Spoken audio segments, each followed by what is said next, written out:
Recently, we asked for some feedback on our text mentorship list and wanted to know what you were looking for in order to help you take that next step towards your big idea. And one of the most common responses was that women in our community were looking for accountability. I am a big fan of accountability. We did a whole episode on how to create massive accountability, but I've also had both good and not so great experiences with accountability groups or accountability partners. And so I thought today what I would do is break down what I've learned makes the most effective accountability partnerships, because yes, this can absolutely be such a powerful way to help make sure that you bring that big idea to life, but there's a good and a not so great way to do it. So let's dive in.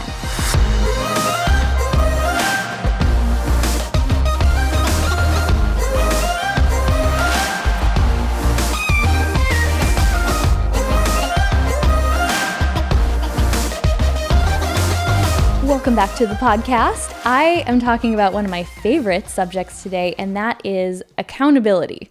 I know, I'm such a nerd. The fact that I even just said that sentence, I think shows you that. But it's true, accountability, without it, I would not be sitting here and recording this episode today. I would have never finished writing my book. I wouldn't have created any of what people see now as powerhouse women without creating massive accountability for myself. And I did a whole episode a few weeks ago on some strategies and different ways that you can create the sense of accountability. But today we're going to talk about one specific way and how to do it effectively. So I mentioned in the intro, we are working on something very exciting, super top secret at this point, for the Powerhouse Women community. In fact, I think it's going to launch next week. So don't hold me to this because I'm recording this episode a few weeks in advance, but we should have it ready for you by the end of February. And we've really taken the time to get feedback from the women in our community, from all of you, in creating this, because it is for you. It's literally being created with you in mind. And so one of the things that we were asking is, what would you love to see? What are we not currently offering or creating a space for that you know would really help you to get out of your own way and get into action around the big ideas that you're working on? And I would say almost 50% of the responses that we got mentioned something in the realm of accountability partners, accountability groups, wanting to connect with others that they could create this accountability relationship with.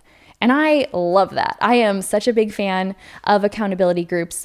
However, and maybe you are in the same boat, I've had some really good experiences, and then I've had some really annoying, I got frustrated all the time, it didn't turn out like I thought experiences.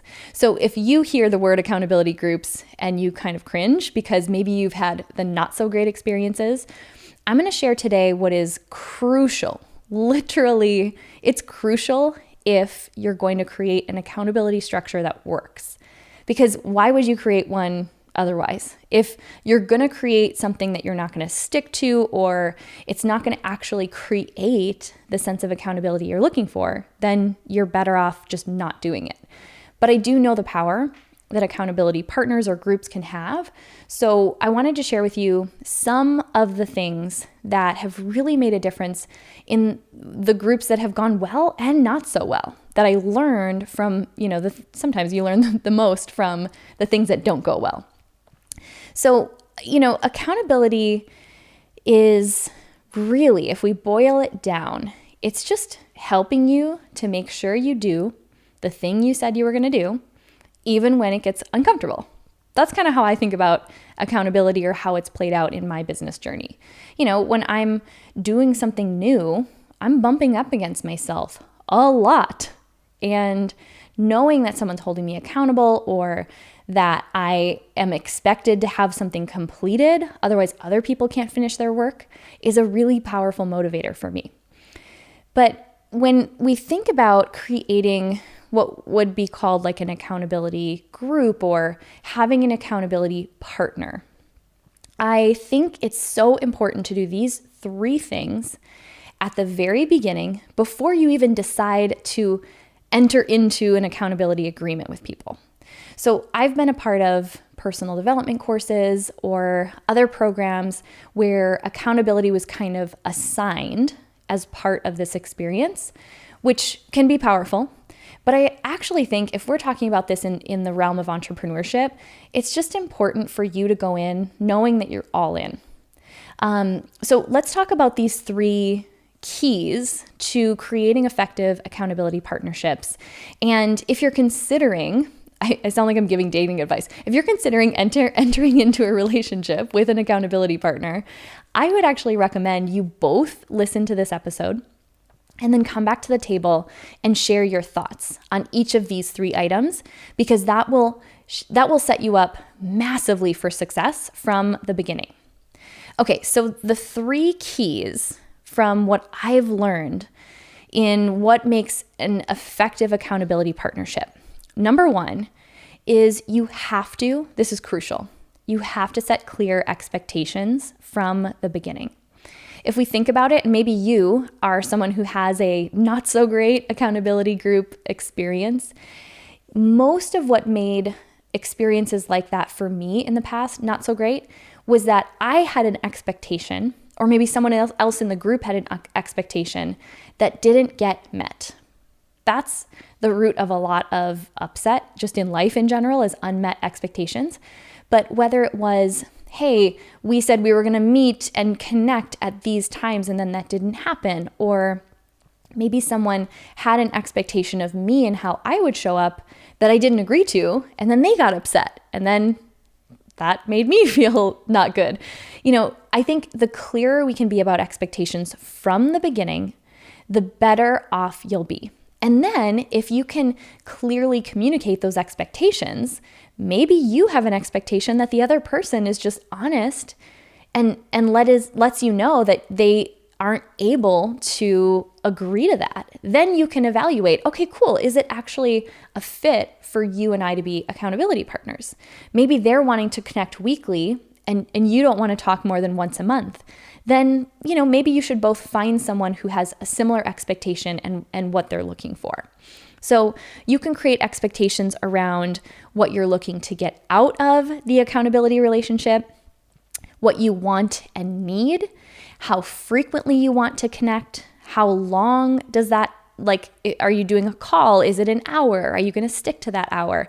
All of those type of things, get it clearly written out from the beginning, and you're starting off on the best foot possible. So that's a powerful thing to do, even just to evaluate, is this person or this group of people, are they looking for the same things? Do we have similar expectations? It's sort of like, if you check yes, then proceed to point number 2. But if not, it might just be really clear at that point that you need to find someone who has similar expectations. Okay, so the second one is to set a clear time boundary where you can reevaluate and either choose to renew your agreement to be accountability partners, or maybe move on to something else. So when I'm talking about, we talked about time boundary as far as how long your calls or meetings would be. This is talking about the entire accountability relationship itself. So what I think can happen is, things are evolving all the time. We're growing all the time. Things in our life are changing all the time. So you want to set a clear boundary that you're going to reevaluate, hey, is this accountability partnership or group still working for you? About every 90 days or so.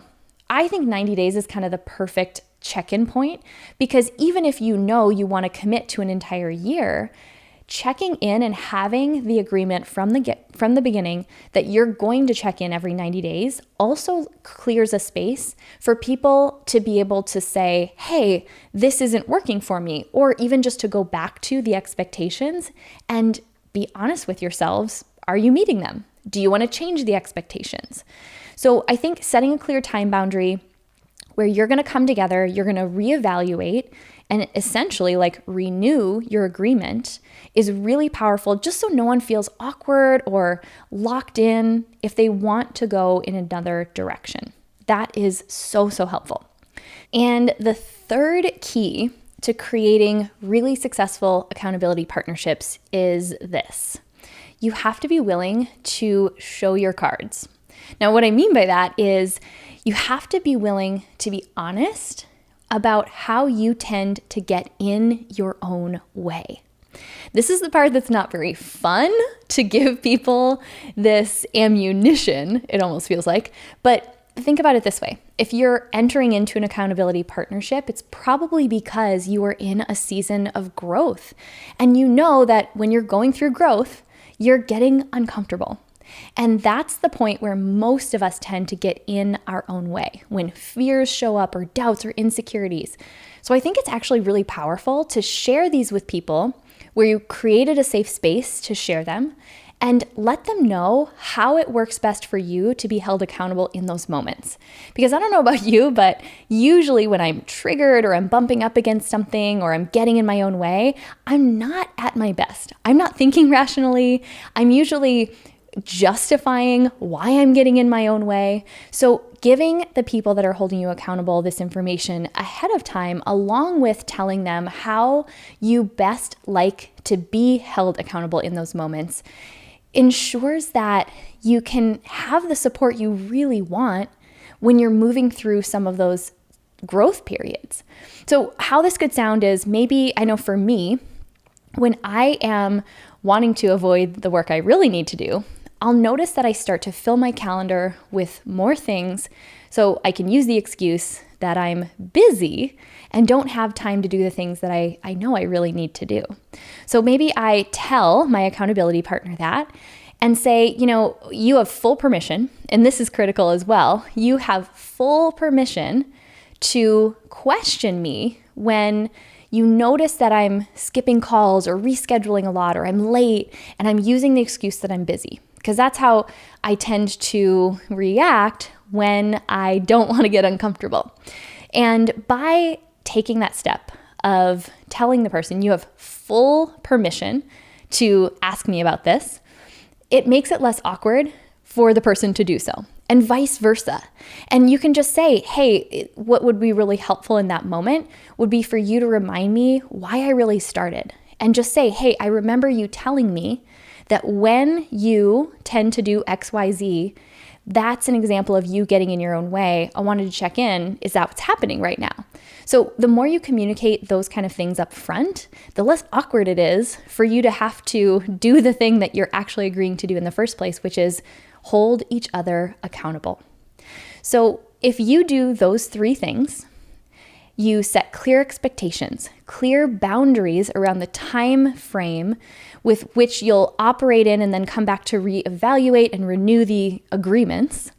And then if you're willing to be honest about what it looks like when you get in your own way, I believe accountability partners or groups can be instrumental in you growing through the things that you want to grow through a whole lot faster. So if you're wondering, where in the heck do I find an accountability partner? Okay, this all sounds great, but I don't really have people around me who are at the same stage of business or who are working on things similar to what I'm working on. A couple of ideas for you. I mean, obviously I'm biased. I think the Powerhouse women community is a great place to find people who might want to be accountability partners. Like I said, we got a ton of feedback from people looking for that. But even if that doesn't resonate with you, find a community that does.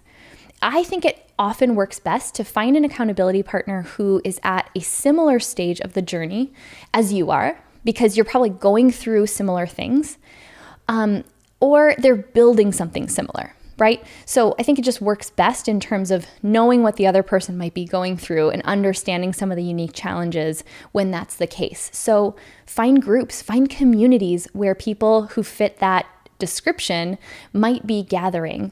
And then it's just a matter of, starting the conversation. And again, this is all a matter of timing. Depending on where people are at in their journey, they may not be looking for an accountability partner. So we can't take it personally if someone says no. All it takes is to put yourself out there, to share your vision for why you want accountability for yourself, and you absolutely will find people who align with that and who want to come along on the journey with you. So I think that this topic alone is one that really can support you in creating what you really want to create and making that impact that you know you're meant to make. And I also know that for me, one of the things that has held me accountable is being a part of communities, sometimes that I pay for. And that's a great way to find those like-minded individuals who are more likely to want the kind of accountability you're looking for. So a great place, if you're not already plugged in, we have a free Facebook community. We have programs. Our 6-figure school program will be launching in the spring. And then, like I keep teasing, we have something really exciting coming very soon. And it's a great way, especially if you're in the earlier stages of this journey and you're not ready to invest in some of those higher level programs, this is going to be so perfect for you. So the best way to get the first glimpse of what we're creating is to join our text mentorship. So this is where we send a free business and mindset tip 1 to 2 times a week. And it's all just delivered right to your cell phone. What could be more convenient than that? So to join it, all you need to do is text the word mentor to 602-536-7829. And I'll link that in the show notes as well, so you can find it easily. And you just text me the word mentor, and then you're in.